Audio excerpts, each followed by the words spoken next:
Unfortunately, I liken to a lesser degree, for sure, what is happening here to Duke to what happened to Oregon State and Washington State at the time they were left behind in the Pac-12. And by the way, July 1st, 2026, the Pac-12 gets officially underway. And this will be the first season. Will there group of five, group of six? Group of six, get used to saying it, everybody. Will that champion get into the college football playoff? That will come up on this very program at some point.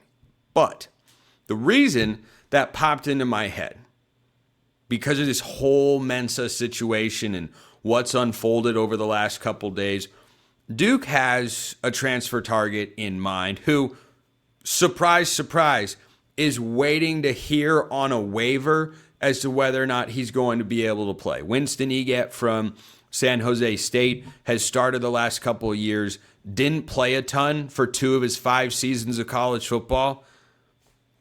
Anytime a storyline like that comes up, we have to just inherently mention it's an Indiana type transfer, right? Isn't that the way that this works? It kind of feels like it is. So that's the guy Duke is targeting. Can they win games with him? Yes. Is he as good as Mensah? No. No, he flat out is not. That's why they wanted to keep Darian around and why they'd offered a 2-year, $8 million contract, $4 million per. So the reason that I drew that connection at the start of this segment is that what felt really bad, I'm not going to say the most, but amongst many things, for the programs in Pullman and Corvallis respectively, when all of that went down, is they were starting to make the right moves. They were programs that had been bottom dwellers regularly, that financially were not at the top of that particular conference. They were behind the Oregons and USCs and Washingtons, even the Utahs of the world. But they were starting to make the right sorts of investments. They were extending their coaches. They were making good hires. They were investing in their programs and stadium renovations. They were behind, but they were realizing that the landscape was shifting underneath their feet. And instead of trying to straddle the growing divide underneath them, they jumped over to one side and said, let's go and try and be with everybody else. Even if we're not quite as big, strong, and fast, I'd rather be on this side of the island and the growing chasm than on the other side. And so when that happened, it just kind of was piling on to how bad I and many others felt over that entire situation, because I said, man, I want schools to care. I want schools to be invested. I want them to tap whatever avenues of alumni that they have or that they can go to try to find the money. You can not like any part of college football today. There are plenty of things to dislike about it. I think there are far more things to like, of course. That's why I'm hosting, as you can see over here on YouTube, that's why I'm hosting the Locked On College Football Show. Because there are far more great things and situations can and have improved before. But if you don't like NIL, or you don't like the portal, or you don't like revenue sharing, that's your right to do that. And I understand for the traditionalists out there why you don't. The reality is if you're not competitive in those spaces, the ability to be competitive on the field is pretty low. And though their brand is really weak, Indiana has one of the biggest alumni bases in the world. And obviously they've tapped into it. As I discussed yesterday on the show, they've suddenly gotten Mark Cuban involved. Well, those are the sorts of levers you pull. If you're Texas Tech, you get Cody Campbell involved.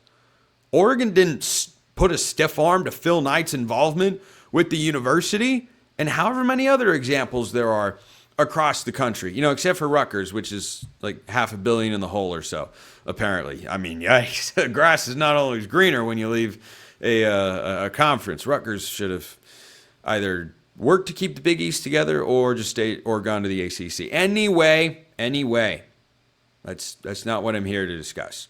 Duke was making that sort of commitment. Here's a non-traditional football power that looked across town or across the state in Chapel Hill and saw whether you thought Bill Belichick was going to work or not, it was a sign North Carolina was trying to be serious about football, or that they were trying to inject life, juice, or seriousness or real coaching into their program. Now, they made the absolute wrong hire, let's be clear.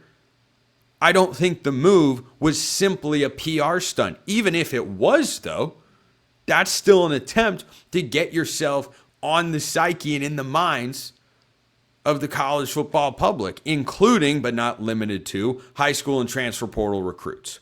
And so they looked at that and said, well, we can't let North Carolina get serious, even though we're both traditionally basketball schools, and both are great at that, of course. We can't let them be serious and committed and trying to win, and we just sit here. So here's a guy, Chris Collinsworth voice, that we can go get. Let's give him a 2-year deal. Let's make an investment, and let's pay him top of the market money. $4 million for a starting quarterback, and he was worth every penny this year as they, won the ACC. That's the sort of investment that I want to see from schools. I want them to swing for the fences, try and punch above their weight, get players you don't expect them to be able to get. Brendan Sorsby considered LSU. He went to Texas Tech instead. That's good for the sport, that he doesn't automatically go to Louisiana State. That he says, no, I want to be a Red Raider, and I believe in what we can do here in Lubbock after a Big 12 championship season and college football playoff appearance. That's a good thing for the sport on the whole. And Duke made that correct sort of commitment and found real money, not just the money that they could find. John Mateer, before he left Washington State to go to Oklahoma, saw a presentation, and the Coug faithful up in Pullman with then head coach Jake Dickert made a pitch to him to give him the money they were able to put together. There was considerable work that went into that. And this is a battle Kirby Moore, now the head coach, former OC at Missouri, is going to have to fight. It's an uphill battle because they made a pitch with everything they could put together of about $1 million for him. And guess what? It wasn't enough. Duke didn't make an offer here of $1 million. $4 million for a quarterback. That's tier 1 quarterback money. You can count on 2 hands, maybe even 1, probably 2, the number of guys in college football who are making that amount of money or more. Mensah is obviously one of them. I would imagine Dante Moore at Oregon's in there, Levitt at LSU, Sorsby at Texas Tech, Hoover at Indiana, I bet, is in that sort of range. There just aren't that many guys. So that's what I hate about the situation. Do I fault Miami for going and making this happen? Of course not. It was the best thing for the Miami Hurricanes for them to go out and add Darian Mensah because they didn't have a great plan. But this was plan A. Well, plan A has succeeded. You have now put yourself right back in the national championship discussion. I hate it for Duke because they are going to be forced to take a lesser option at quarterback, and coming off a championship season that they could have snowballed into serious momentum, they're going to be a prime regression candidate unless their defense takes a major step forward. And maybe it will. Manny Diaz is a defensive guy. So maybe something else will happen to the Big Ten that I would really like to see, but it hasn't happened yet, and the schedules came out, and there's something that I got to get off my chest.